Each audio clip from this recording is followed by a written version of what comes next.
Hey AJ. Hi, Brain. Hey, AJ, did you vote? No, I vote tomorrow. You, but this is the most important vote maybe ever. NDreams posted it Which is why I'm voting tomorrow. NDreams posted it like 12 hours ago, asking what headset you play VR games on. Did you not? Oh. Do you not see the no? What vote are you talking about? I'm so sorry. Come on now. You think we talk about politics on this show? God damn, we'd lose half of our subscribers in a minute. That was dirty. That was dirty. Yeah. You planned how long did you plan that for? Like 12 seconds, right when I hit go live. I figured because you don't plan anything. I don't. I am the founding member. I'm the founding member of Improv Group. He got me, everybody. Everybody give a round of applause to Brian. Guys, make sure you click the link that I just posted in the in the chat and go tell NDreams what headset you play on. Unbelievably, AJ, that they said 2024 is filled with great VR games. What's your favorite way to play VR right now? Dude, 685 votes so far. 65% of people saying PSVR2, which is amazing. Well, I think NDreams is more of a they're more well known in the PSVR2 community. So that's like you asking, hey, like what headset do you play on? All of your followers are gonna majority be PSVR2 or like a Quest thing, like a Quest channel. Most of their games have gone to Quest, right? And they even have some Quest exclusives like Phantom Covert Ops. And so it's not so I mean, they may be more well known over here. Like we may give them more attention as like Without Parole and like, get more excited about NDreams as a whole and talk about their games specifically as like a new one approaches and say like, oh, we trust the studio. But and so I don't know if people are doing that over on Quest or not. But like, I mean, didn't they get fracked recently or was that Steam? I can't remember. Both, yeah, but it was more recently on Quest, yeah. Okay. I know who I'm going to vote for. I'm going to vote for Hugo. Bro, Hugo deserves every vote. Hashtag vote for Hugo. Hugo 2024. Let's do it. Let's go.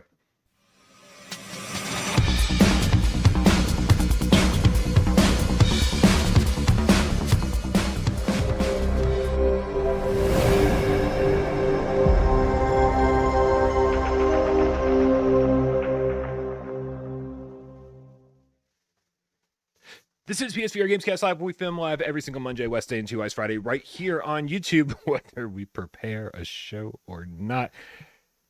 Because we care. We care so much about your pleasure, your visual pleasure, your viewing pleasure, but you know who cares about your oral pleasure, AJ? That's Rypop.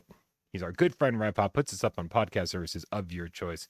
All the oral pleasure you can handle is over on podcast services of your choice. Also, shout out to Rody, the Gamecat Army General, who does the timestamps every Monday and Friday. I think Wally does Wednesday now. My name is Brian Paul from this channel right here, PSVR Without Parole. And this gentleman over here to my left, your right, is AJ from the Underground, PSVR Underground. What is up, Brian? What is up, Game Cats? Happy Monjay. And I know that Mondays usually suck. Isn't that right, Brian? But we are here to ensure their Monday sucks. Just a little bit less. Long time since I've said that. I totally forgot. We've gone weeks without me saying that. I totally forgot that thing. Man, did you have a good Halloween, Brian? What you been up to, man? I had a great Halloween. Thanks for asking. I did my interactive chat. Is Wes available to take over for the rest of the show? That's what I got to do, right? We were talking. That. We were talking before the show started, and I was doing like mic checks on you and level checks and make sure everything was fine. You're like blowing out the mic right now. You're screaming and yelling like I'm having a minor panic attack, just trying to absorb everything you're saying. It's a lot, man. It's a lot. Like you became a different person when we went live, and I don't like this person very much, AJ. I don't like him at all. All right, Brian. I'll calm down. Those are Okay, the smooth dulcet tones I was breathe. Okay, yeah. Brian, I had a really fun Halloween. I'm sad that October is over. But I did my interactive chat, and there was lots of cool stuff to talk about. And then I did a Phasmophobia live stream, and it was really fun. I meant to play Phasmophobia for 1 hour. You know what happened? 17 hours later. Almost. I played for 2 hours. And then I also did a double feature, and I played Metal Hellsinger as well, and finally got to show that off. And it was a lot of fun. I had a great October and a great Halloween. And yeah, man. How was your Halloween? Good. Yeah. I also dressed up as a samurai pirate, which I've been wanting to do for years. Mm-hmm. Remember that? Remember? I talked about that. I mentioned that like every Halloween for like 3 years. I finally did it. And then, of course, I forgot to fasten my mask, and it was falling off the entire time, and it was a nightmare. But it was worth it.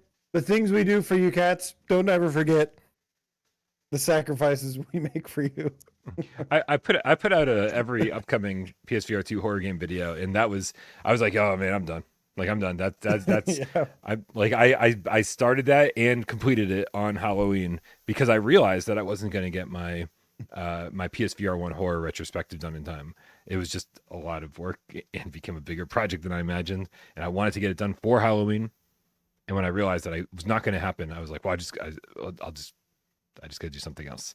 So that's what I did, man. And I got to be honest, I felt so tired and so beat up by Halloween that when that was done, I put my feet up and I just watched YouTube and fell asleep early. I didn't even watch like a horror movie or anything. Like I feel like my parents and you know, like the first time like you're a kid and like your parents just go to sleep before the ball drops on New Year's, and you're like, you don't even fucking care about the ball dropping. What is wrong with you? And then you realize like, oh, you grow up and like you just stop caring about everything. You're like, I value sleep more than watching any event on the face of the planet. I think I'm there. True. I think I'm there. Yeah. Very nice. Very nice. Dude, I will say after Friday night's Gamescast, I jumped into a game of Phasmo, I think with Miles and a couple other people, and we played for a little while. It was really fun. Don't get me wrong. I love playing Phasmo no matter who I'm with. But after I dropped out, we did like 3 games together. After I dropped out, I was like, you know what? I haven't played this single player yet. And I really wanted to give it a shot. And I played the very first mission, the earliest house, whatever, right? And I mean, okay, first of all, I succeeded. I was really proud of that, right? Because I do die a lot in this game. So doing it by myself, it felt good. And I was collecting extra evidence and doing whatever. But man, it was terrifying. It is a completely different game when you play by yourself. Like even like when you and I played together, we didn't know what we were doing. When Wes and I played together, we didn't know what we were doing. It's a completely different experience when you play alone. There is no one to talk to. There's no one to hide behind. There's no one to get advice from. There's no one to, use as an excuse to run out to the van and go find safety. It was terrifying, legit terrifying. Yeah, I 100% agree. It is so scary. It's still really fun with other people, but it loses that scary factor. It becomes just more of like a fun, goofy time. But yeah, man, like single player, it's a whole new dynamic. It is very, very scary. That's how I streamed it on the thing, and even having the chat helped a little bit, but it was still just I didn't have you as a human shield, unfortunately, and I missed having my human shield. I mean, I have to say, AJ, like of the two of us, I thought I was the bigger chicken shit, and but when it came to you and me playing together, just you and me, you were like, I think we should go outside and regroup in the van. Like every 5 seconds, I think we should go outside and regroup in the van. It was strategic. I wasn't scared. I was trying to be strategic. Dude, you were more strategic than anybody I had ever met in any horror game. Unbelievable. Like I really, I don't know, man. Like I know that you enjoy horror, but I don't look at you as somebody who gets scared nearly to the level that I do. And like I could hear the panic in your voice, and it made me so happy. I loved it. It's a good game, man. It's a lot of fun. Yeah, and that patch that went live on Friday night, or Friday afternoon, whatever it was, that fixes the walking and turning. Thank goodness that's all taken care of. because that was really annoying me. A lot of people didn't notice the issues with the walking and turning, but hey, we all notice different things, right?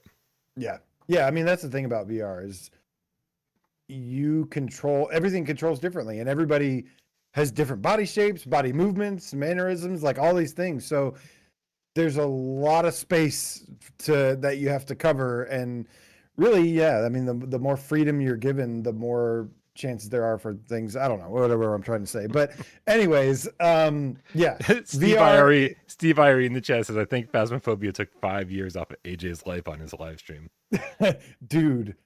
Okay, there were a couple moments where like my soul left my body. Like it was rough. I mean, was so good. It got me really bad a couple times. And yeah, I don't even consider myself that much of like a scaredy cat with video games, but until I encounter something that is pretty difficult to get through, which is pretty often, as it turns out, more often than I thought. Ian Stanbridge says, is Brian still the only one that can use doors in Phasmo? I did struggle on Friday night. There was one door that gave me trouble, and I was like, oh, is this what everyone else is experiencing all the time? But yeah, no, for the most part, that's like the first door that I ever was like, this feels like it's locked. I don't have problems with doors. So, all right, man, let's tackle a few tips, and then we can get on the road with the show. We got Ace Gamer, the Gamercat with the 1337 says, can't believe you just made me log into Twitter. Shame on you. Hashtag tornado needs a Thanksgiving dinner. Oh, yeah, no, we'll get her something good for Thanksgiving. Thank you so much. Yeah, go vote. I mean, whatever you think of Twitter or X, go vote in the poll. Yep, it's important. Hasid Mirza with the $5 tip says, is this enough money for you to play the clip of AJ singing that song for Without Parole from back in the day? Feeling nostalgic. No, it's going to be $500. Yes. And then I'll split that with AJ. No, yeah, I'll have to find that. I know I've got it on my hard drive at least 7 different places just to make sure I never lose it. My name is Gargano. That's all you get. That's your $5 worth for the show. Okay. So yeah, thank you. I'll let you know. Let's give some love over here on these tips, hearts, and likes. Scrolling down. I'll go find the video though, and we'll air it maybe later this week. Andrew Bailey. It'll be more fun when AJ's not on the show, and that way he'll have to watch the show as it's happening, with no control over anything. Just go, no, Brian. I can't control anything so anyways. I mean, you didn't even control your lights. Your studio lights aren't even on. Yeah, they are. Why is it so dark over there? I don't know, but I noticed that too. This is with them off. It is very dark. There's something wrong. Yeah, that's really strange.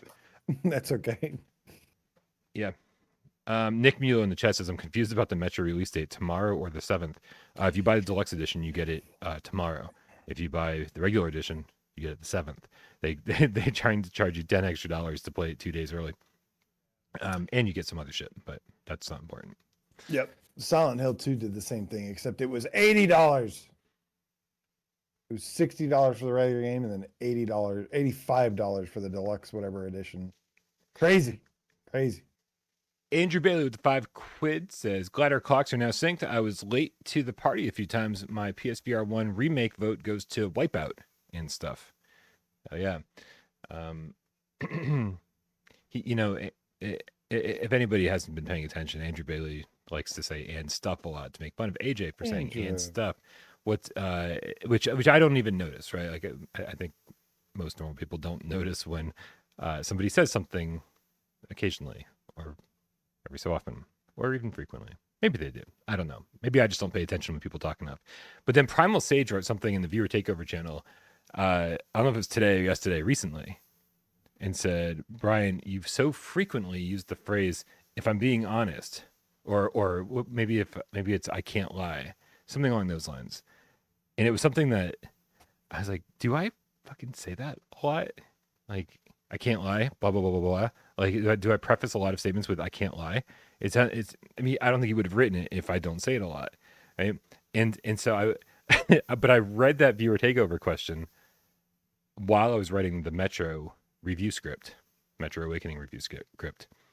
And I was like, that's so strange. I'm like, there's no way that I say it as often as he's making it sound. And I looked up and like literally the sentence before in the Metro Awakening script was, I can't lie. And I was like, delete, delete, delete, delete. Like, that's not going in the review. You're not going to catch me on this one, Primal Sage.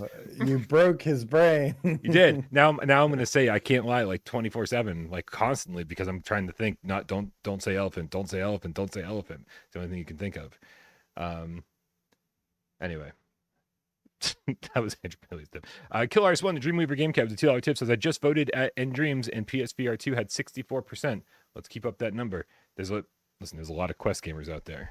So if we even get half when this poll is all over, that's pretty impressive. The fact that we even have above 60 is craziness. Macho, the real estate procrastinating Gamecat with the level 2 membership says, Brian not wearing black and looking like he's wearing scrubs is throwing me off. I feel like AJ needs to lose the Benny this episode to balance it out. I think he means beanie. I'm wearing a blue jacket.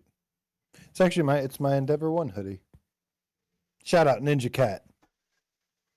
Thing kept me warm the other day, and I appreciate it. These aren't scrubs. I know you said they look like scrubs, but this is actually my just a blue t-shirt. Nope. Oh, what? Traitor. That's right. You smell like betrayal. Just because you abandoned Astrobot, AJ. I didn't abandon Astrobot. Astrobot abandoned me. Doesn't mean I abandoned Astrobot. I still love Astro. Hoping, praying, sweating, thirsting over the day that he'll return to us, AJ, in glorious, glorious VR. Yeah. Have fun waiting forever. Yeah. I mean... I will, because there's a lot of stuff to play between now and forever. It'll be fun. There is a lot of stuff. All right, you know what? Sorry, I don't want to make this like just nonstop tips. So we'll leave Jay Meows up there, and we'll come back to tips in a little bit. But thank you everybody who tips. But it is Monday, so there's a whole group of different people we want to thank. Isn't that right, AJ? Oh my goodness, I was almost not ready, but I am. Because that's right, Brian. We would like to thank those who support us in another way by changing their name to something Gamecat, something Gamecat related, or something Gamecat adjacent, as you and something Gamecat adjacent like to say. Shout out Gamecat adjacent. And this week we have 2 new Gamecats to welcome to the Gamecat Dojo. I'm so off on that. Why was there a delay? I don't know. Okay, never mind. Starting with Dopey _B Gamecat. Bing. Dopey B. Oh, you can't see the profile picture, but it's Dopey like from the Seven Dwarfs. Nice. Wearing a headset. Don't know of any other Dopey. Wearing a headset, nice. Maybe that should be my next thumbnail because that's my thing. Nobody else can do. No, just putting a headset on things on my thumbnail. Okay. That's my thing, right? Okay. I created that. I mean, it's a VR YouTuber thing. No, it's mine. If you do it, you're copying me. Okay. I mean, I saw a channel the other day that literally is like just taking everybody's thumbnail ideas. Like it was literally like a mix of mine and Beardo Benjo and Jammy Hero and like 5 other people, and they just steal it. Like they steal it. It's wrong. I feel like it would be more work to like steal from 3 different people than it would be to make one in 10 seconds on your own. Well, that just shows you what kind of person they are. What do you mean? We've also got. Come over here. Okay. Serial Killer, the Movember Gamecat, and that's serial with a C because he kills that shit. Hell yeah. Serial Killer's been missing in action for a little bit, but he is back. He actually has quite the thing, quite the thing he wants me to read. Guys, it is November, obviously, and in this month, I'm reading this, so don't. Yeah.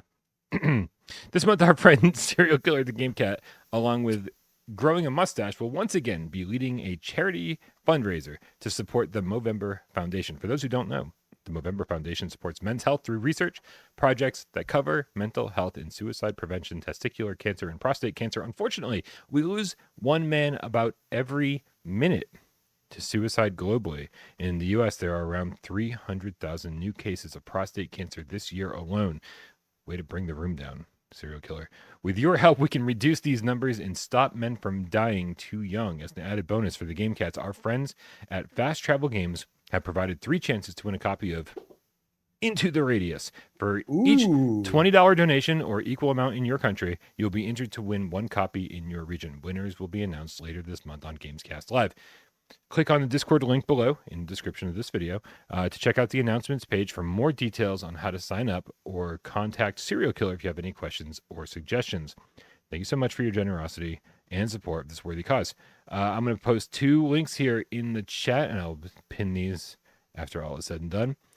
This is for those of you who are in the US and want to help out, and this one is for anyone outside. Great job, Serial Killer. And Fast Travel Games. Shout out both of you.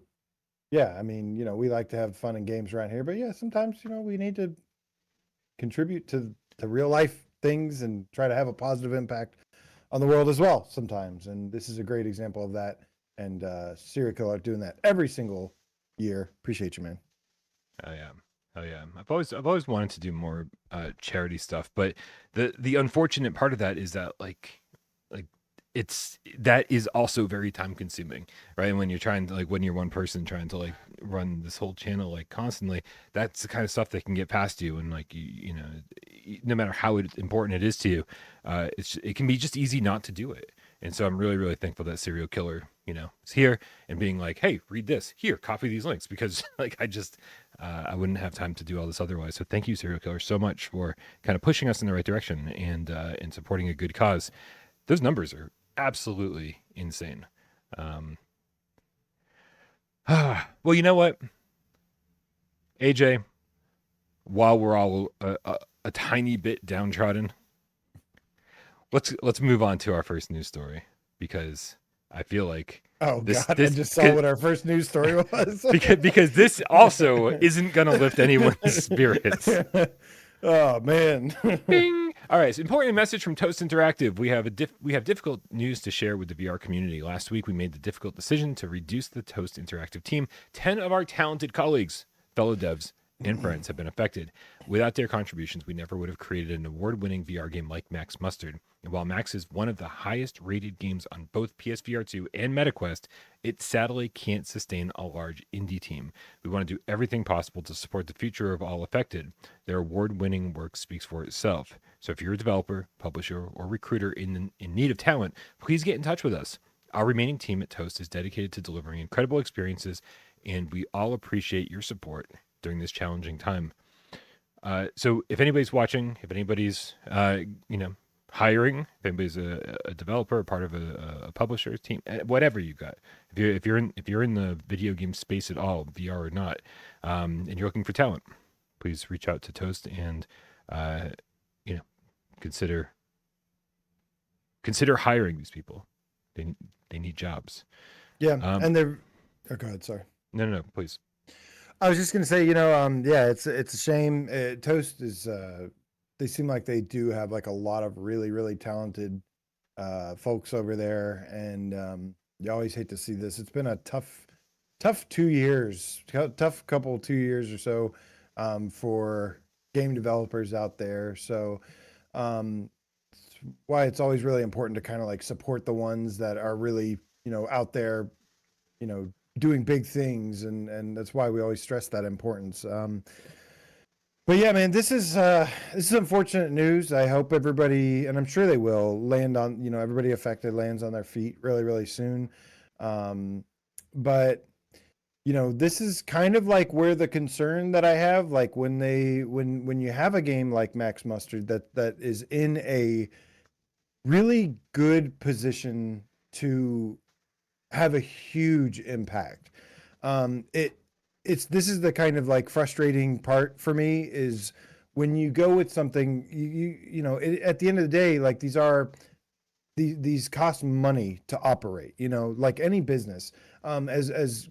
as much as there's like passion and creativity and fun to make in game development, this is why it always kind of concerns me when you have something that's like very kind of just like like so ambitious to where it's like not going to appeal to a lot of people. And I think that's the case with Max Mustard here. I mean, they were in a really great position to, like I said, have a huge impact.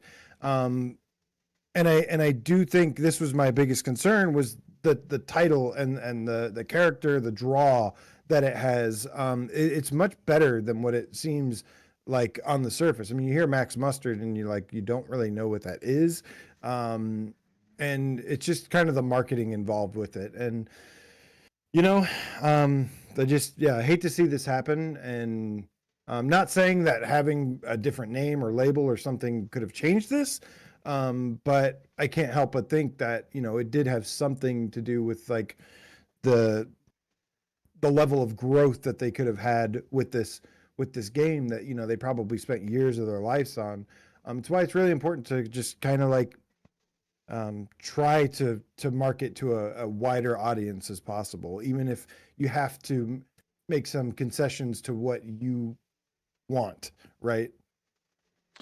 Yeah, I mean, listen, anything's possible. Like, they could have been, they could have had a more adorable mascot type character, right? I mean, obviously people look at Astrobot and immediately like, oh, Astro's so cute, like Astro's cool, and like look at all the things he can do with the digital things in his face, and it's Astro's a very cool character. Astro's a very adorable character. I think it has mass appeal. I think adults like Astro. I think kids like Astro. I think everybody likes Astro.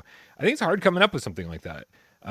And there were revisions made to Max, and maybe thinking about like alternatives, like if there was if Max was a cartoon animal of some kind instead, like everyone likes cats, right? What if it was a cat? What if she was a dog? Like whatever, right? Like there's a lot of what ifs.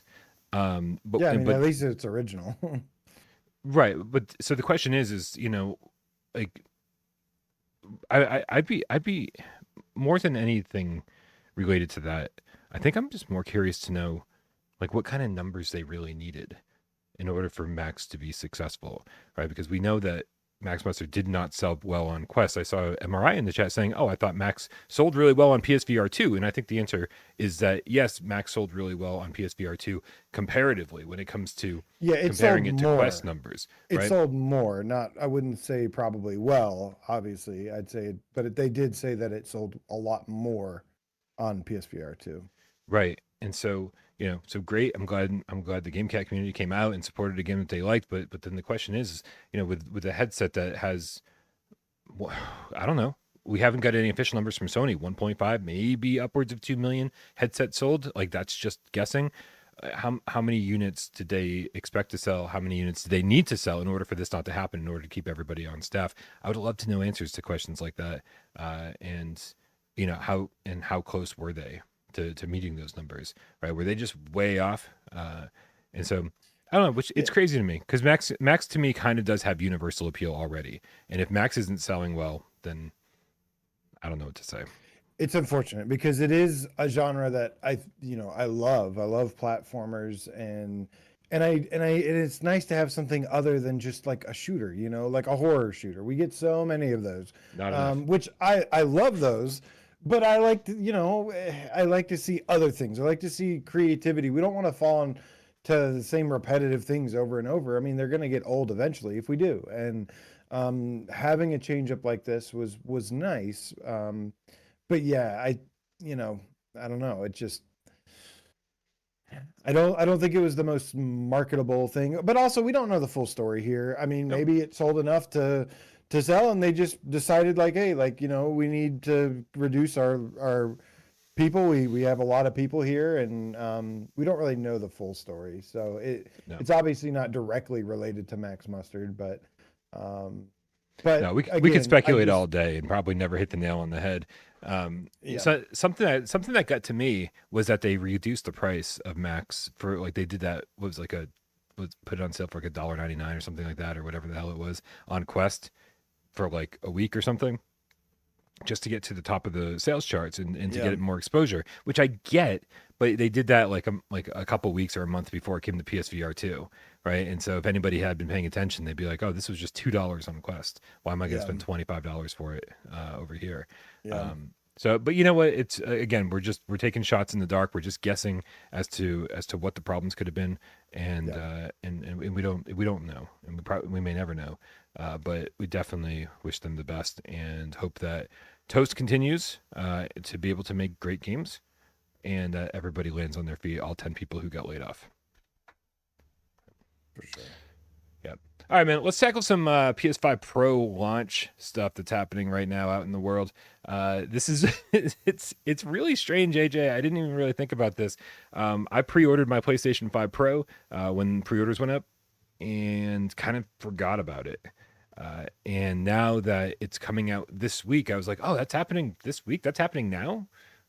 Cool, I guess. Like, I've got to say, this might be the console that I'm least interested in recent memory.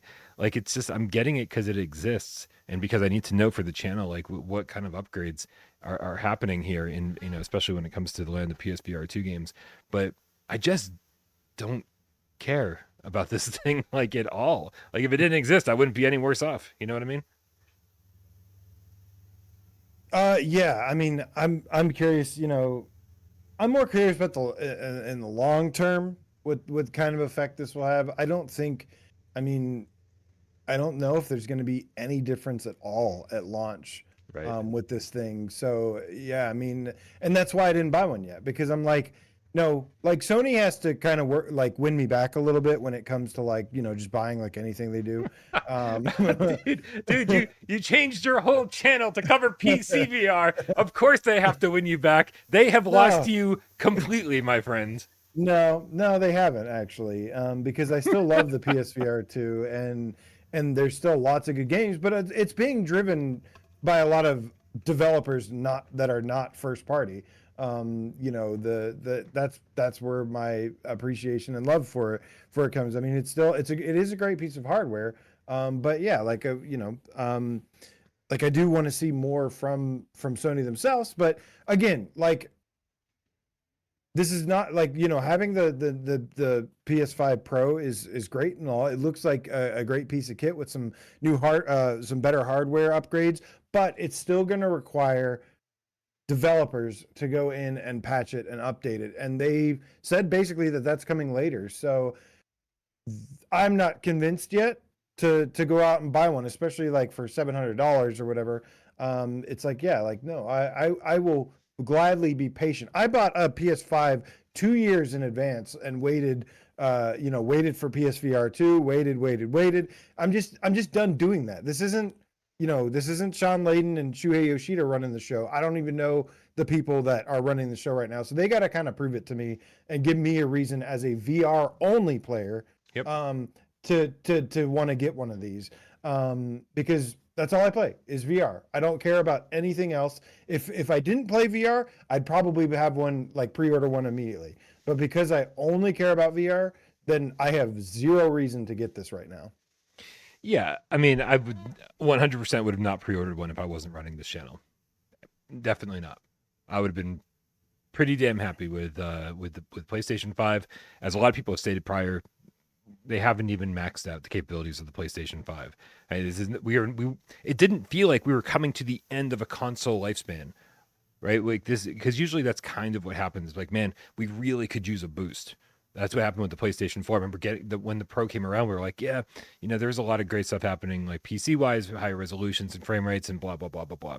And I don't think we actually got to that point on PlayStation 5 yet. I don't think many people were like, man, we're just not keeping up with PC very well. I don't think there was a huge call for it. Plus, like, I don't know. Like, there hasn't been like this massive first-party support either.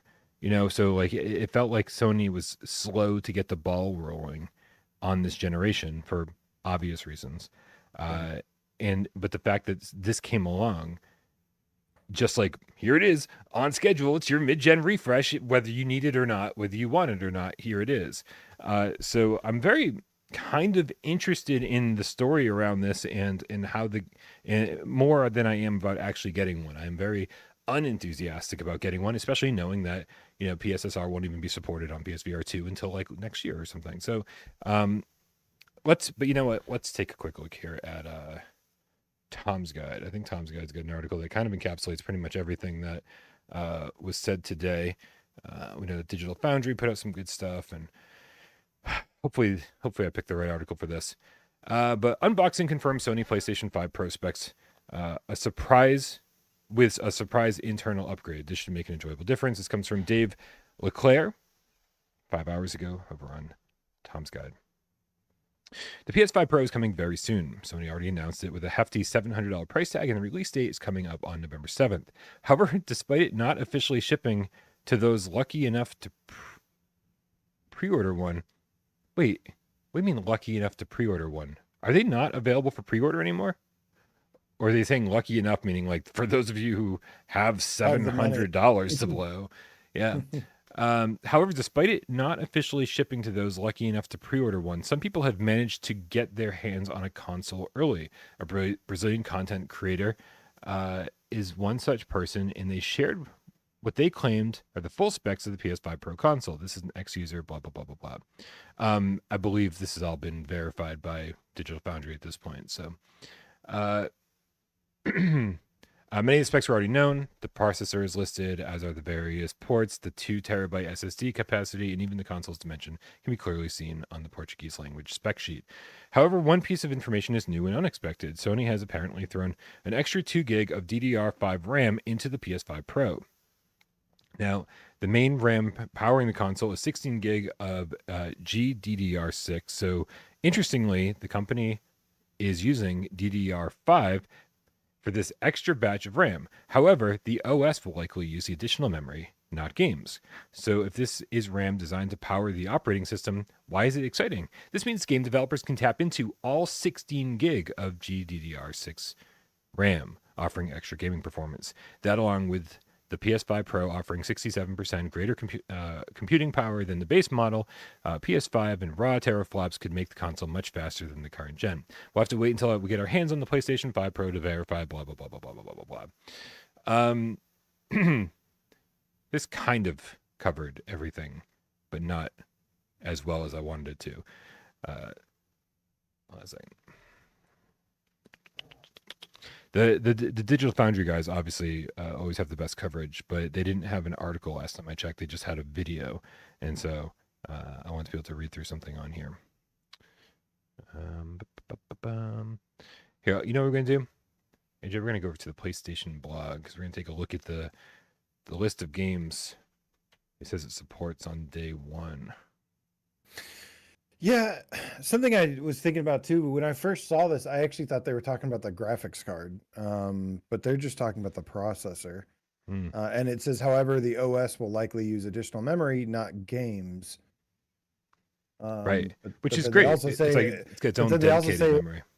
But then they also say offering extra gaming performance. So I don't know why they're contradicting themselves right there. Well, because because now that RAM can be used only for games, whereas the DDR, right? Like it'll I guess in theory free up. Well, it will certainly help performance, but yeah, it's weird though. I don't know. I don't know how the PS5 works, honestly. Okay. But as far as a computer goes, there's 16 gigabytes is kind of like this day and age the minimum amount of RAM you want. You really want like 32 gigs.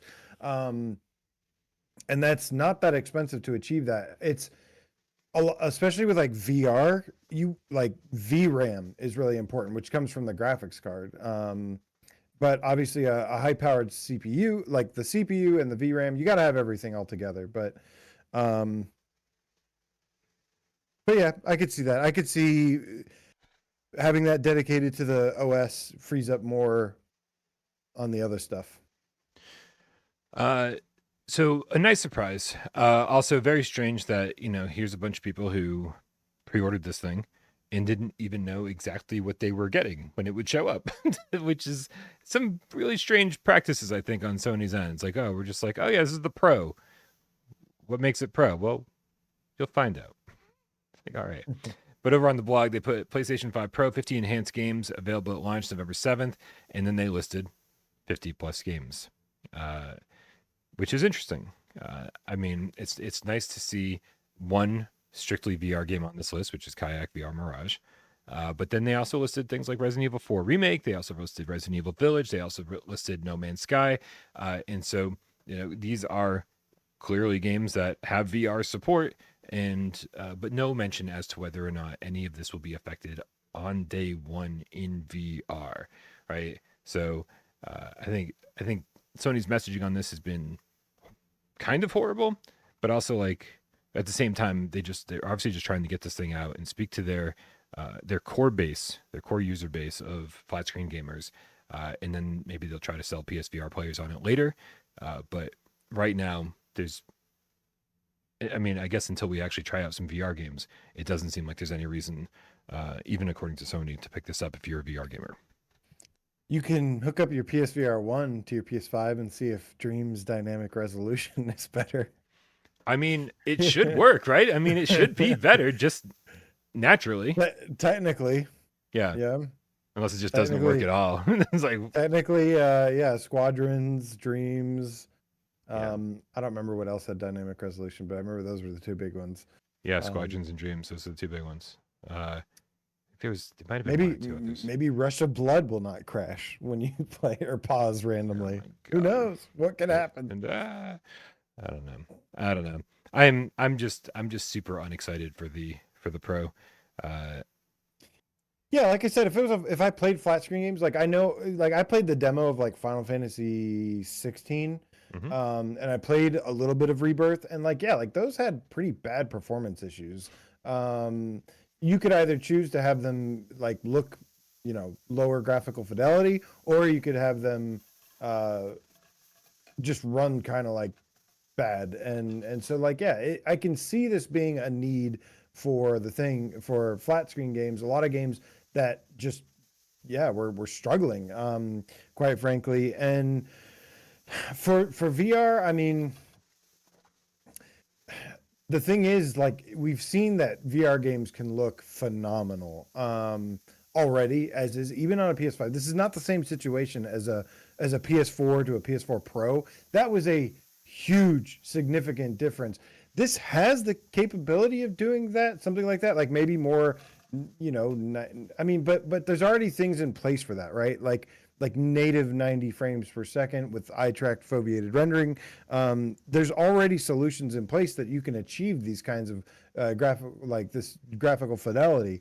And it's really just up to the developers to take advantage of that hardware. Maybe the Pro could make that a little bit easier. I mean, obviously, stuff like Kayak VR Mirage, they said that it'd be like a bit of a resolution bump, something like that. Like maybe just slightly higher resolution. I don't know. We shall see. We shall see. We shall. Not a great like. I mean, yeah, I'd be really curious to see, like you said, you mentioned Resident Evil's, Gran Turismo, No Man's Sky. These are the games that would convince me to upgrade to something like that if there was like if it affected VR, but probably would need a little bit more than that because I already played these before. But some more incentive. But yeah, it's a nice console. I think it's pretty cool. I just don't care yet. Yeah, I feel you. All right, let's move on. Actually, let's tackle a couple more tips. Make sure we don't get too far behind on these. We got Jamie out with the level 3 membership, sending us an Astrobot emoji. Now let's try the game feline. By the way, what's up, Jay? Now let's try the game feline with the $5 tip. Says, I'm getting UV handprints, EMF 5 readings, and freezing temperatures in this very GAMESCAST. Scary. That's because my apartment is haunted as fuck. Ghosts are not real, Brian. Sorry. Moving on. Dopey B, the Game Cat with the 5 quid says, woohoo, I'm in the Gamecat Dojo. Do you know if Hitman PSVR2 is a free upgrade for the PS5 flat screen or a separate game? $10 upgrade. Yeah. Luckily, they've made that clear.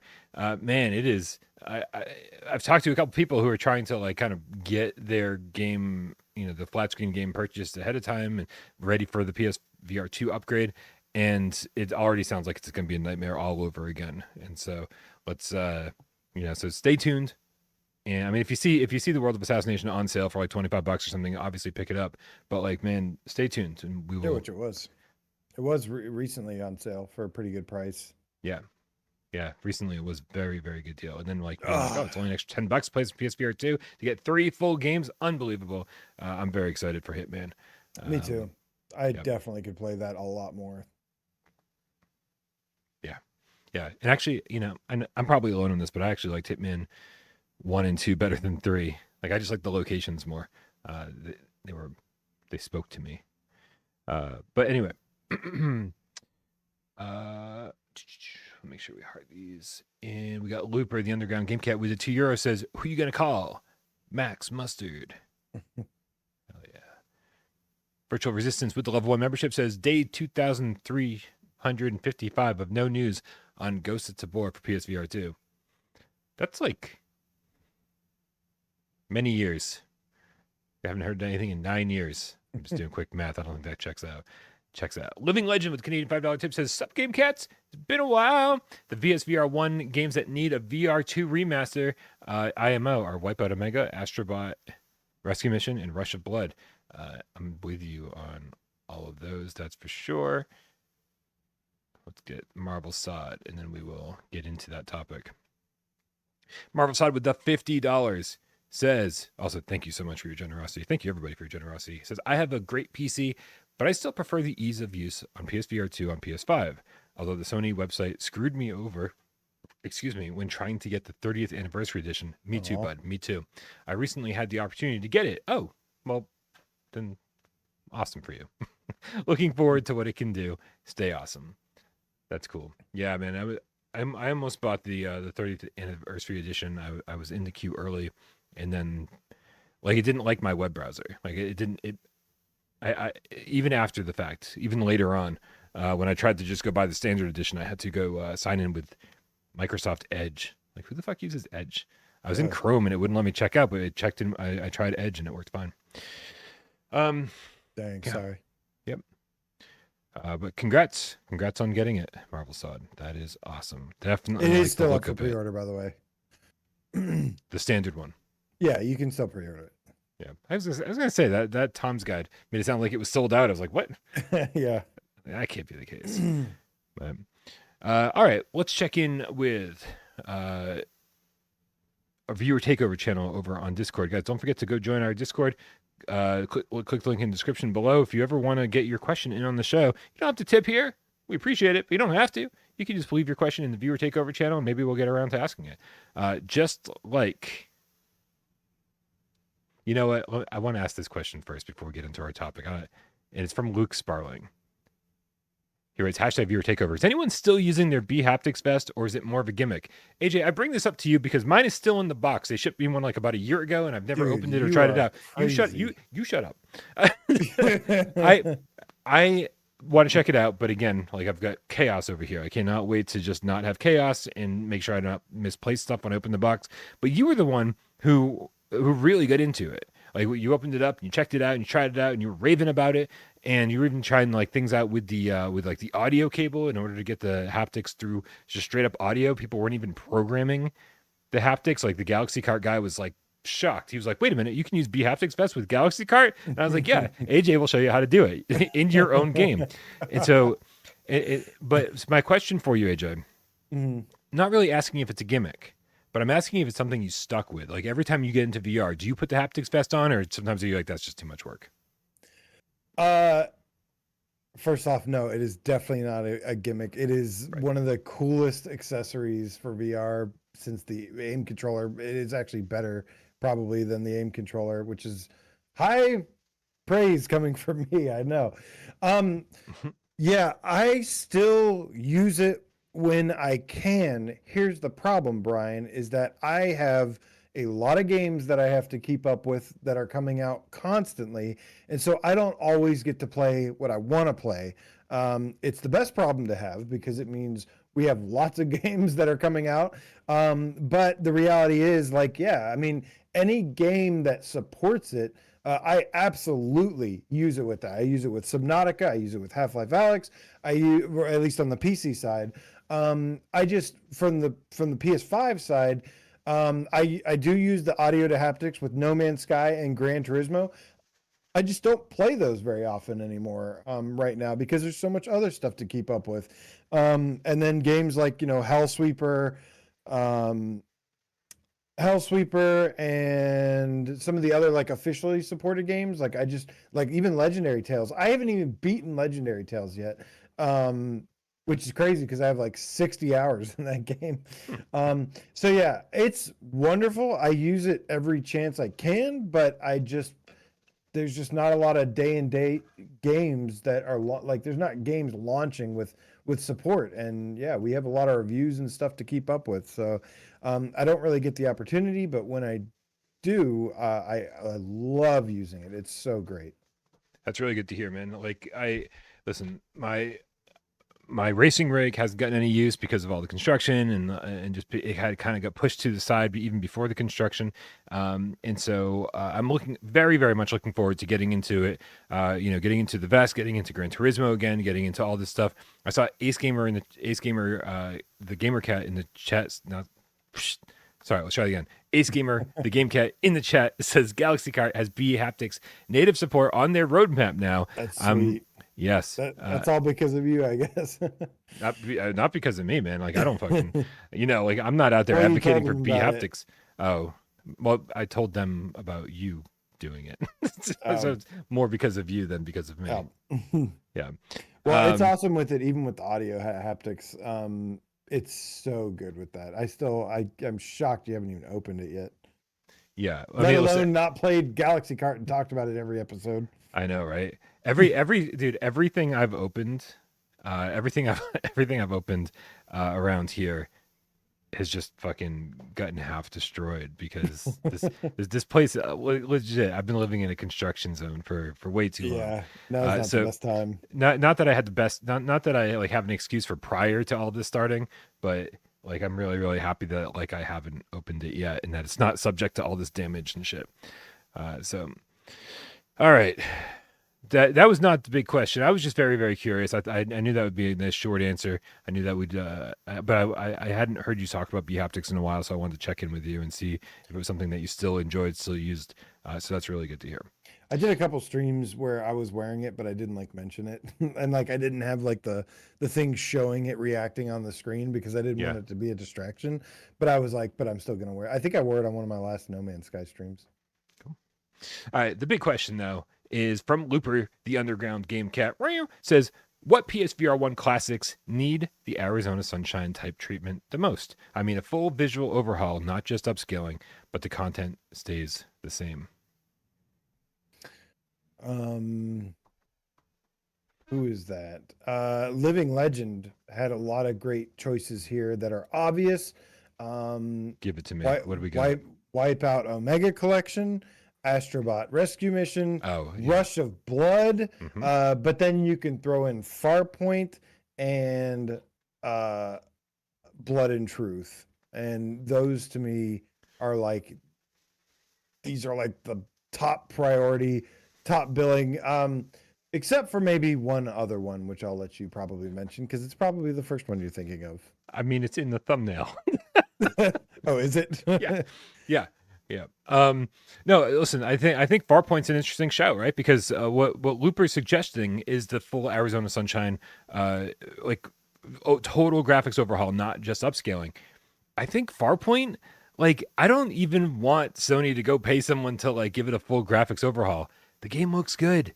It just needs upscaling, right? So instead of putting money into giving it a complete overhaul, just upscale it, and then put that money into adaptive trigger support, into headset haptics, into controller haptics. We don't have an aim controller anymore. This was a game that was designed for the aim controller to sell you on the aim controller, and it's like, well, we don't have that anymore. So make the DualSense support amazing, right? Like to put the money into that instead, and make us not even regret not having an aim controller anymore, right? this game already looked pretty stunning. So just upscale it. Make it run at 90 native. We'd be very happy with that, I think. Do you agree with that? Yes, absolutely. I mean, but that's obviously a lot more work than just upscaling it, because again, you do have to redesign the controllers to use the orbs instead of the aim controller. Right. Absolutely. But I would have the same idea for something like Astrobot Rescue Mission as well. I mean, you had like one controller with it, and you basically just have to split the controller in half, and even if you just made one hand, like your right hand or left hand, operate at a time, you could still, I still think that's one that you just have to remake. Like, it has to be done. Yeah. Listen, I think Astrobot presents a whole nother group of issues. Like, just like you said, it is like Farpoint in the sense that already beautiful, doesn't need a whole visual overhaul, right? And so we're not answering the question, in other words, because he's just saying. Well, then Rush of Blood, I mean, is the easy answer here then, right? For me personally, or even maybe Blood and Truth, but I would prefer Rush of Blood. Yeah, I mean, yeah, I would listen. I would kill for Rush of Blood. Remake, remaster, upscale. I don't care what you do with it. Just bring it over here properly. Yeah. It's one of the best VR games ever. Yeah. And man, it's so crazy to have these conversations, because obviously, as you suspected, I couldn't wait. I mean, I was just champing at the bit. No, champing at the bit. What's the expression? I don't fucking care. To talk about Immortal Legacy: The Jade Cipher. Oh God. Which is really strangely one of my favorite PSVR1 games. Like, it just didn't get the respect it deserved. It was, yes, the story was crazy and all over the place and kind of didn't make sense, but there was so much great stuff happening in this game that, like, nobody cared about the story except for like one person. Yeah, I mean, well, listen, I mean, here's the funny thing. One very loud, annoying person. Is that, like, Nick's not annoying. He's loud about it, but he's not annoying. I wasn't talking about Nick. Sorry. Then we're totally talking about someone else. It is Champion. I knew that, right? But no, I mean, listen, Immortal Legacy didn't get the respect it deserved. It obviously, was supposed to be a different game than it ended up being. They thought that it was going to sell, and so they thought they'd have an opportunity to, like, make a chapter 2 and 3, and they didn't. And it's a real shame, because this was, I really think, one of the best PSVR1 games, and I think most people were scared of it because the controls were different and took a long time to acclimate to. Even for people like us who, like, were really great with the move controllers as early on as we possibly could be. Right, we had a lot of experience with the move controllers. And so, but it was still rough. It was still difficult getting into, and I think that with Sense controllers, I think that this game would definitely have another chance. Again, I don't think I've got a good answer for Looper. This is what I'm figuring out. The more games we bring up, I'm realizing it's like I don't need a graphical overhaul for most of the games that we're talking about. I need other things. I just want them to run at 90 native if possible. That would be great. But I also want them to take full advantage of the sense controls and the headset haptics. I don't think there's too many games that I really care about getting a full visual overhaul in. What I care about is getting these games onto PSVR2 in the most likely manner that can make that happen. In other words, like, I don't think most developers aren't going to have the money to give an overhaul. I just want them to get the games over here, period. Yeah, I mean, it'd be a nice start. Like, can we at least just get the games first, and then, and then, well, the closest thing I can say is that Immortal Legacy, Brian, is available on Steam, and so you could play it with a PSVR2 with a PC. Good. But that's it. That's the only way. Nah. You'd have upscaled resolution. You'd have thumbsticks, better tracking. Here's one for you. Just letting you. I want ATEC Cybernetic. And I want with a what? Ew. Because when those I'll get my review. I guess we'll use that. Oh, why? Because all the games, like, really? I'm trying to come up with games that aren't like obvious. I like, know I'm judging very hard here. Everybody wants Skyrim. Everybody wants RE7. Everybody wants. I see Kevin in the chat. Drive Club. I 100% agree with all these. Lofty says Firewall, the first one. I agree with all these. Right. These, but I was trying to come up with stuff that other people wouldn't have talked about, and I actually thought the beginning of Atex Cybernetic. There's a reason other people don't mention those, Ryan. Yeah, no, I know. The beginning of Atex I thought was super solid, and like, but it really ruined the immersion when you would like shoot an enemy and it would just kind of dissolve, right? It's like, you know, you see the PC trailers and they were all it's like bodies scattered everywhere, and I don't know. I don't know. I was trying to come up with something creative. Ooh, persistence. You know what? Yeah. I'll take the persistence. If I had one pick, Rush of Blood. That's it. Boom. Done. Okay. If I could only choose one. If I had one pick, it would be Immortal Legacy. If I could only choose one. No. Yeah, you get Rush of Blood and I'll get Farpoint and then boom, we'll make everybody happy. Really? Not even Resident Evil 7? I mean, see, again, Resident Evil 7 doesn't need the... Yeah, maybe it does. I don't know. Whatever. You know what? We'll get Wes to pick Resident Evil 7. Okay. Wes picks Resident Evil 7 and Miles chooses Here They Lie. These are essential games that we need over Miles would not choose Here They Lie. No, he will if we make them. Isn't that right, Miles? No.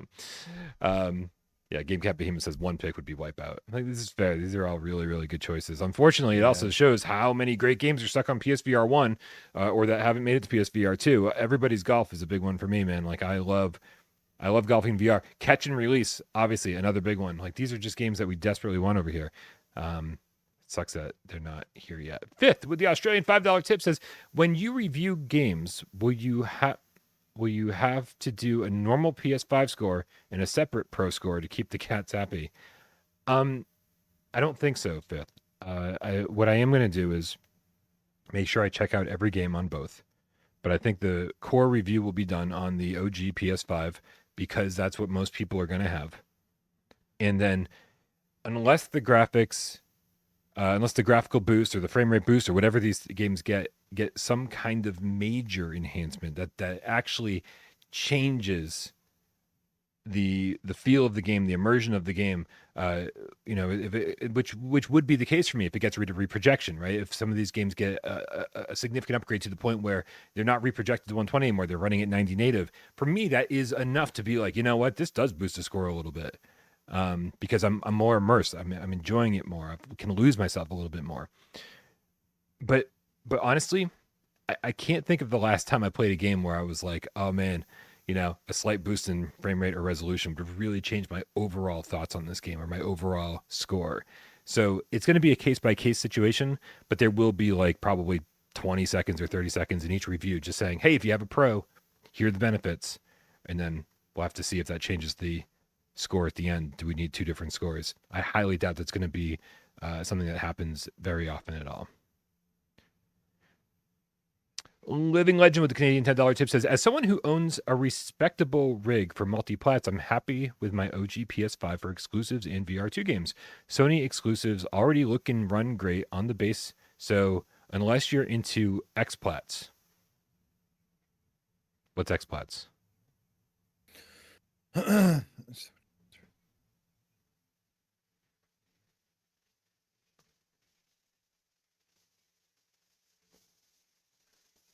I don't know. Okay. Sony exclusives already look and run great on the base, so unless you're into X-plats.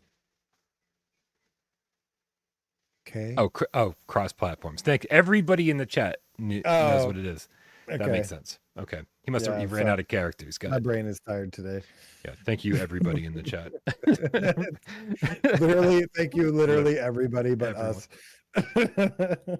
Oh man, why do we do this show live, AJ? It's so embarrassing. Whose idea was it? Hip Elf with the $10 tip says, hey, love the channel. We love you too, Hip Elf. Now, I do prefer Quest over PSVR2. Loving you less. But I just love VR also. Developers said putting PSVR1 games on PSVR2 will be a nightmare. But hopefully Sony will invest more into VR. I mean, it all depends. Like, I don't know if it's a nightmare. um, depending on who you talk to, depending on how much experience they have doing that. You talk to somebody like VR Monkey, you talk to a studio literally specializes in importing games from Quest or PCVR or PSVR1 over to PSVR2, and they're going to tell you a much different story than someone who's never done it before. And it's probably just a lazy ass developer that's just making an excuse. Well, I mean, they just don't want to be like, yeah, we don't want to risk, spending lots of money. I mean, I mean, the time and money. I mean, as we just saw, like Max Mustard here, the Toast Interactive team. Here's a game that like should, by all reports, have been pretty successful. And like, was it worth them spending 6 months and all of that money in order to get it over there? You know what a great, wise, very successful developer once told me, Brian, is that if you have trouble, bringing your VR game to other platforms, then that speaks volumes about your management of your team. And that comes from a very, yes, that comes from a very, very successful, very talented developer. Yeah, and isn't that the problem, AJ? Is that there's not that many super successful teams out there, right? It's like, I mean, you got Vitruvius out there running a 2-person team getting Arcanage out the door, right? A 10 to 15 hour big ass game, yeah. Right. And so like, but they haven't managed to get Shadow Legend out on PSVR2 yet, right? So like it's in knowing full well that's something they've talked about publicly, something that they want to do. So, it's not all about talent. It is sometimes just about literally your capabilities or what your priorities are at the moment. Like, yeah. Well, when you say it would be a nightmare to bring it, like, come on, excuse. Yeah. That's got excuses written all over it. Yep. A nightmare sounds incorrect. Yeah. Yeah. Although I will say, dealing with Sony to get through certification. I have heard the word nightmare used many times as far as that's concerned. And to the point where people have said, if I knew how much of a hassle Sony was going to be, I wouldn't have fucking brought our game over. So it's not completely unfounded. Yeah, listen, I am so looking forward to seeing what the future of Sony holds. I had blind faith for as long as I could possibly have it, and just said, well, this has to be a soft launch. Well, they have to be announcing something more soon. They've got 20 first-party studios. They can't all be working on nothing. These are common sense. I think things to think and say for a short amount of time. I have no fucking idea what's going on over there anymore, AJ. No idea. Like, I basically have to say at this point, do I love PSVR2, even if we never get any more first-party games for the rest of the generation? And I mean, currently, at least the short-term future of this thing looks really, really positive. Everything's looking really bright. We're getting a ridiculous number of amazing games from single A, double A studios.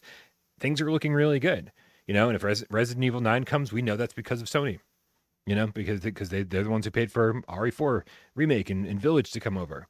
They're the ones who paid for Synapse. They're the ones who paid for Song in the Smoke Rekindled. But I have to say, if we have to rely on third parties for the rest of this headset's lifespan, is that going to be enough? And I think the answer for me is fucking yeah, man. Like, look where we are with the state. Look where we are with the state of VR. We got studios closing, laying off people left and right. This is happening a lot, right? And so. And so I understand if Sony's not super gung-ho about PSVR2, if they're not dedicating lots and lots of resources to it, if they're not having studios build VR games from the ground up. I'd love some hybrid games. I'd love our PSVR1 exclusives to come to PSVR2. But right now it's all this big mystery. What the hell's going on over there? And I've kind of just got to say at this point, hey man, I am relying on third parties. Just like Quest is for the most part, they get a cool exclusive here and there. They get a cool first party game. Yeah, minus the ginormous Batman game that just came out 2 weeks ago. Exactly. No, but I mean, but hey, Asgard's Wrath 2 was incredible. Batman is incredible, right? But and that's going to happen. But it's not like they're getting It's not like Quest is getting these amazing AAA first party exclusives, every 6 months.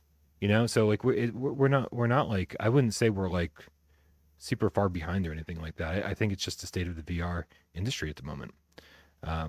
So it's all about being patient and really, really hoping that VR catches on a little bit more and we sell more headsets. How many headsets do you think Quest 3 has even sold? A lot. Yeah. Well, I think Quest 3S is going to sell a lot because it's at that magical price point. Yeah. I think they're going to sell like crazy, right? Well, it's cheaper. Yeah. I mean, you got your games advertising for it, and yeah. I mean, yeah, it's selling a lot. It's, that's the thing though. That's where I'm, I think I'm a little like different. Is like I want to see Sony helping grow VR as well. Like I want to see them contribute to the growth of VR as a whole. And as great as PSVR2 is, it is nice that the PS5 is a really nice console. The headset is a really nice headset.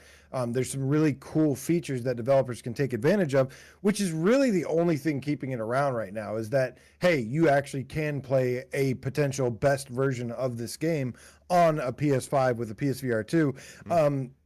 If it wasn't for that, like, it'd already be dead.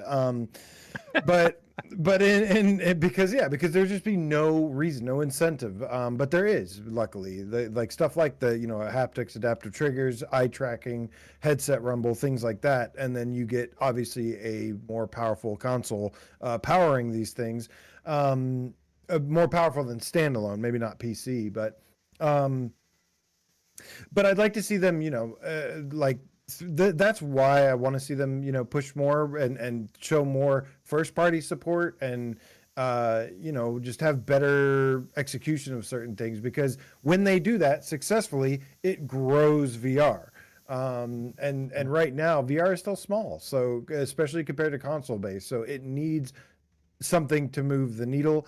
And without a first party thing, they're not going to be moving the needle very much. Yeah.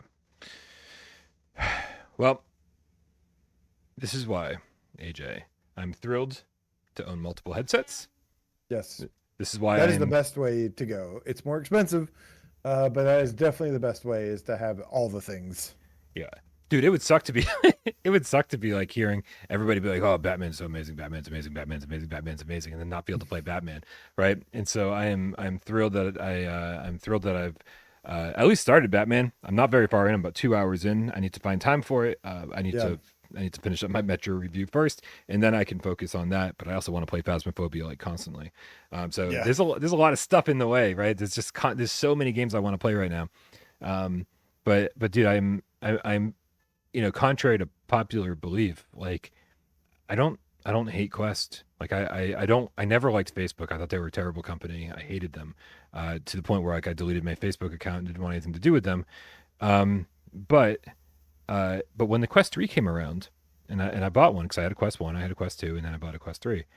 I think standalone VR is finally in a very good place. I think it is comparable and good enough to be like, yeah, hey, if this is your only headset, then you're going to be really happy with it, right? And so I think VR is finally in a good place in that baseline. The lowest version of the game is still a fucking really good looking version of the game that we're probably going to get on PSVR 2.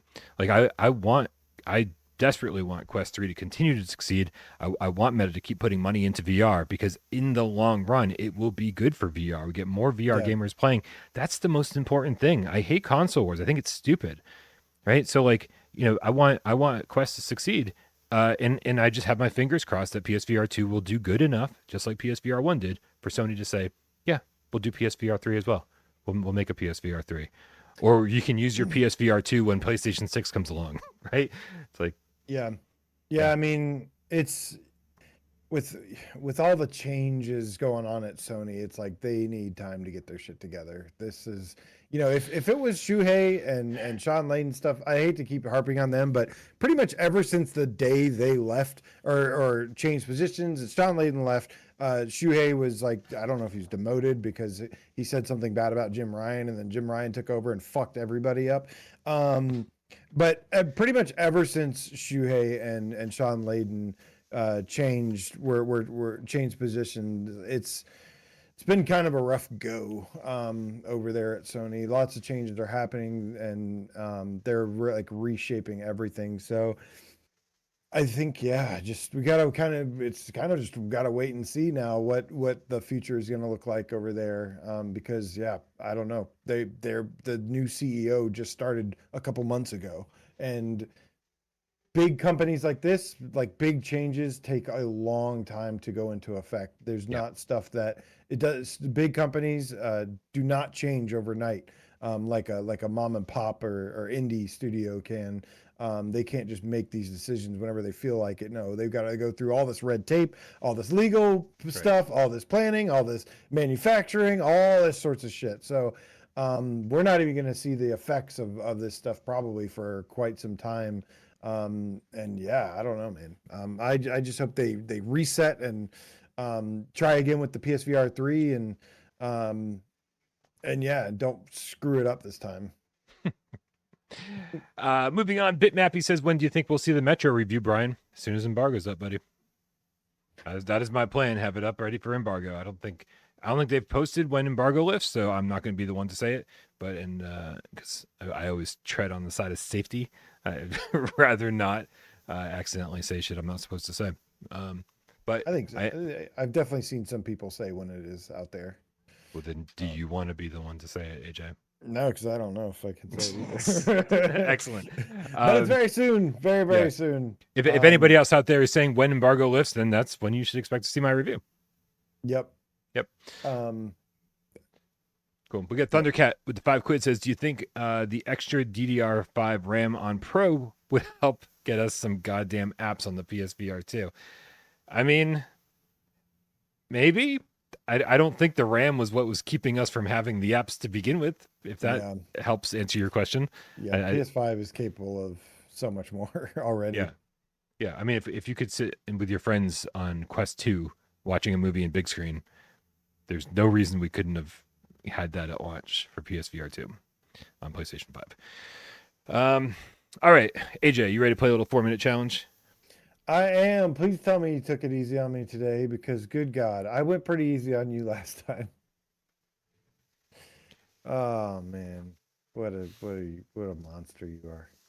I mean, are you going to count that as one of your questions? Are you taking it easy on me? It doesn't matter. I have infinite questions. You do, but you only have 4 minutes. So if you want that to be your first question and waste a couple seconds, then by all means, this is bullshit. You're like, wait a minute, everyone else gets unlimited time. Yeah. Here we go. You ready for this, AJ? Let's do it. Everybody in the chat, help him out. PSVR1 or PSVR2 game. You got 4 minutes, an infinite number of yes or no questions. He already looks like he's in pain, you guys. I'm loving this. Turns me on just a little bit. On your mark, get Des. You're sick. You're sick, Brian. So sick. Go. Is this game on PSVR2? Of course not. Nope. Is this does it have move support? No. Does it have aim support? Yes. Ooh. Are there giant spiders in this game? No. I don't know. Wouldn't be that easy. No. Is it multiplayer? Yes. Is it a tactical shooter? No. I mean, no. Not tactical. So it's got aim support. It has multiplayer. Is it 4-player multiplayer? I believe so. Let me just double check that. Yeah. Yes, it is. Is it PvP? Yes. PvP. So it's 4v4? Yep. Let's see here. 4v4 multiplayer shooter. It's PvP.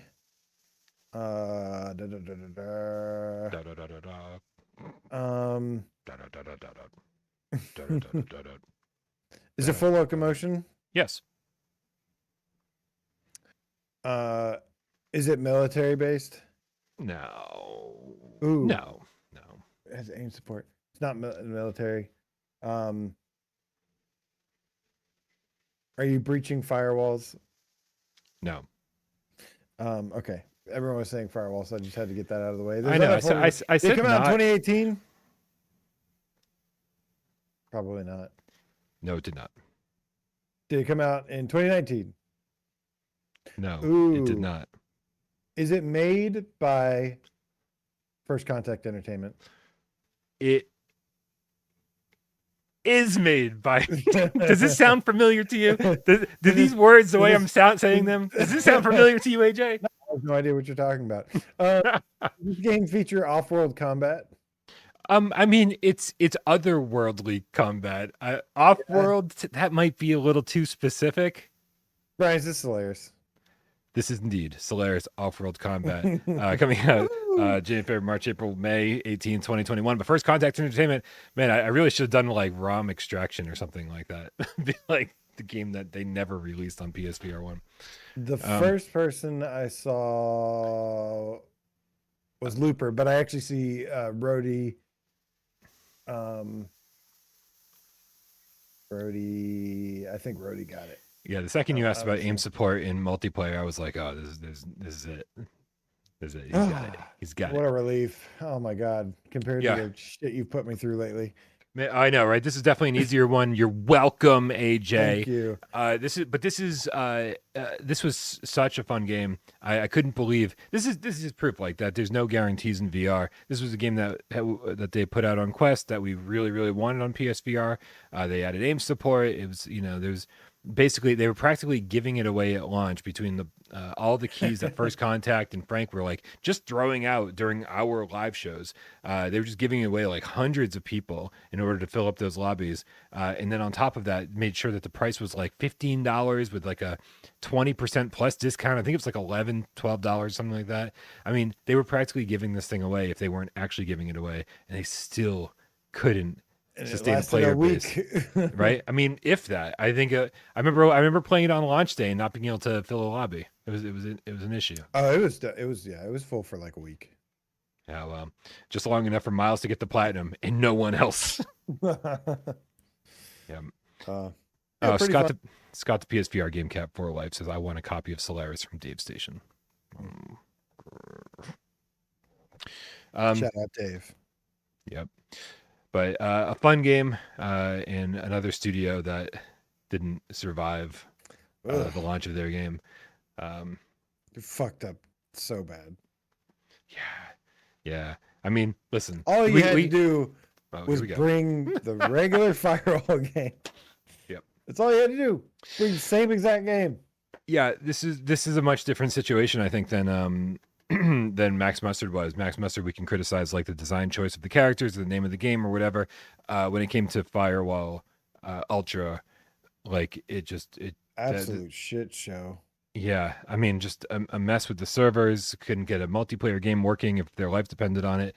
And then on top of that, once we got past all those bugs and things like started to seem like they were working out, then we could really focus on like, man, like this game didn't age well. Like this formula didn't age well. We don't want button presses to open doors. Like this is a tactical shooter. We want to like open doors slowly.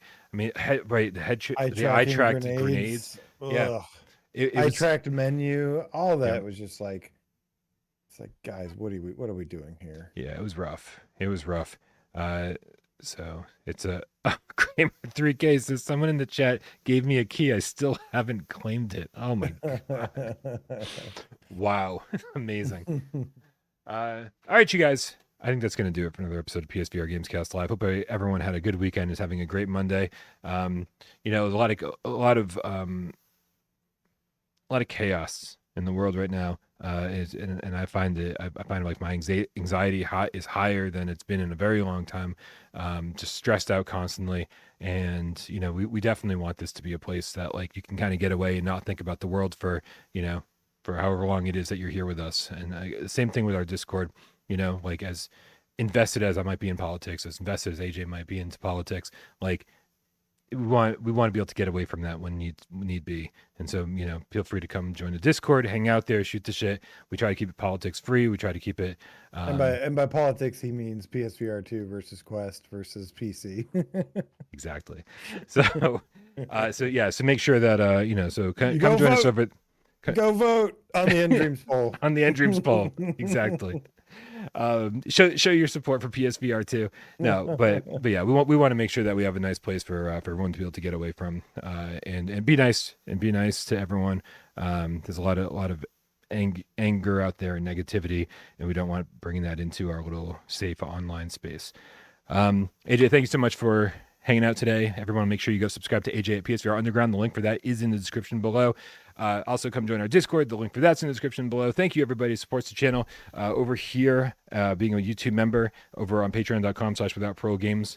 Really appreciate all the generosity. Everyone who tips during the show, you guys are keeping the lights on. Thank you so very much. But as I've said a million times, we're just happy that you're here. Money will always be secondary. I make enough to pay the bills. I'm never gonna get rich off of this. And I don't fucking care. This is way more important to me than ever being massively successful. I'm just happy that we're all here in this awesome community. So thank you everyone who hangs out, shoots the shit with us, helps during 20 questions, keeps us entertained while we try to keep you entertained, and of course everyone who sits back and watches the show and doesn't say a goddamn word. We know you're out there, and we love you just as much. Oh God, it's Monday, isn't it? What? Am I supposed to? Oh, me? I'm supposed to do something? Get the motherfucking cat, Brian, because I want to say, see you guys on Wednesday 2 Secrets of. Thank you so much, man. This is many thanks, Brian and AJ. Thank you. Many thanks to you, the best freaking community in the world. Nightfire Equinox. Sounds so cool. Says, bring back PSVR without parole. Chrome Colossus says, vote for your sisters, mothers, and daughters, women's rights, and our human rights. Raymond Thicklin, Word, Bob Zarkoff, the Underground Gamecat, Nightcats, Mark, Papa Pringles, Leaf, take care, everybody. Marvin Dempsey says, hey, Marvin Dempsey. Serial Killer, the Movember Gamecat. Guys, make sure you go sign up for the Movember thing and support the cause. Kramer 3K, the 50 in 50 Gamecat. Go and vote now on the NDreams Poll. Mad_Vegan says vote. Looper the Underground Gamecat says ask him if you can cue the cat, Brian. You want to? Can I cue the cat? Cue the motherfucking cat, Brian. Oh my God, cue the cat. Michael Angelis says can't wait for Thursday. Mischievous Marco the Underground Gamecat says LOL. Shapeshifter the Anomaly Gamecat. Thank you so much, man. Gamecat Behemoth, love you, Tornado. Guy Son, fist bump to you. Bound Underground in the house tonight. Elite Name Squad in the house, I think. Oh yeah, I think it was Bound Underground that was just me about hot sauce. I don't know. I gotta reply to somebody in the Discord about hot sauce. Have a conversation there. Is there good to see you, man? Magic the Gamecat. Beard of Power 666. Sorry, there's a lot. My throat's really dry. Jan the German Gamecat Clausen. Scott the PSVR Gamecat for life, my dude says vote green. All right. And he's got puff of smoke. If you know it, if you catch his drift. Jason Ewing, thank you so much. He says I came for purple mohawks and butt fun. Yo, two of my favorite things, dude. I love purple mohawks and butt fun. Miles Dyer in the house tonight. What is up, man? Says chimp at the bit. TGK2 says take care, be safe all. Y'all have a wonderful rest of the night. Thank you guys, man. Love you guys. Appreciate you as always. Thank you for the support. Love and appreciate each and every one of you. Most of them. Most of them.